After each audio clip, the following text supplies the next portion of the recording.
Hermeneutics. Welcome to Reformation Academy. Today's topic is one most Christians practice every time they read the Bible, whether they realize it or not. We're talking about hermeneutics. It's not just a religious buzzword, and it's not a secret academic technique. Hermeneutics simply refers to how we interpret texts, especially Scripture. And here's the uncomfortable truth. Everyone interprets the Bible. The real question is not whether we interpret, but how. So let's slow down and define our terms.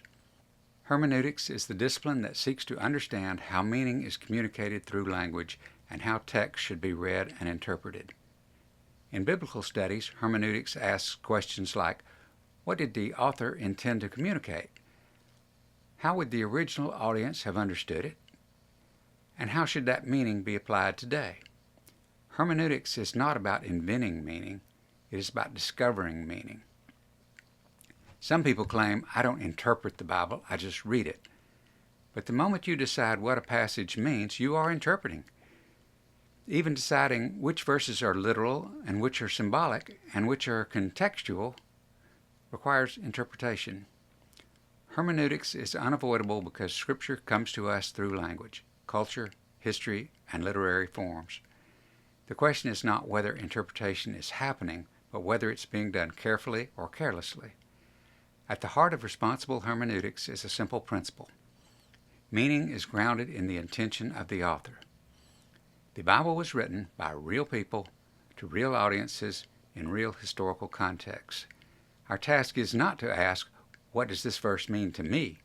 But first, what did this text mean to those who originally received it? Application may vary, meaning does not. The Bible is not a single literary genre. It includes narrative, poetry, law, prophecy, wisdom literature, parables, and letters. Good hermeneutics reads poetry as poetry, history as history, and letters as letters. Context matters.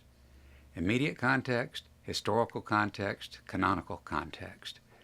Texts are not isolated fragments, they are part of a larger story.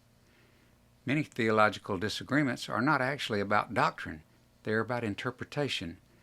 Some common errors include reading modern assumptions into ancient texts, isolating verses from their context, treating the Bible as a collection of slogans as opposed to an integrated whole.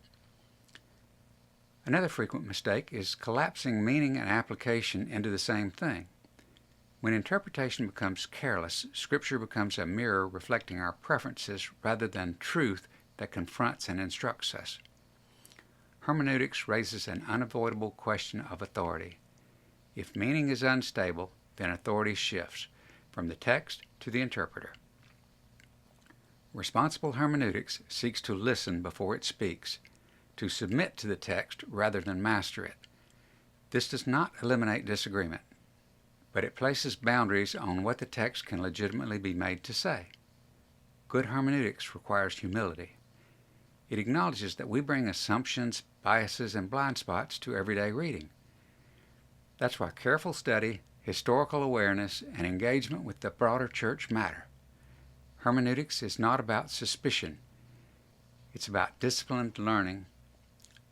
Let me close with this. Hermeneutics is not a threat to faith. It is a safeguard for it. Without careful interpretation, Scripture can be bent to support almost anything. But with responsible hermeneutics, the Bible speaks with clarity, authority, and depth. Not because we control the text, but because we are learning to hear it rightly. Thank you for thinking with me. If you found this helpful, consider subscribing and exploring the rest of this series here at Reformation Academy. Godspeed.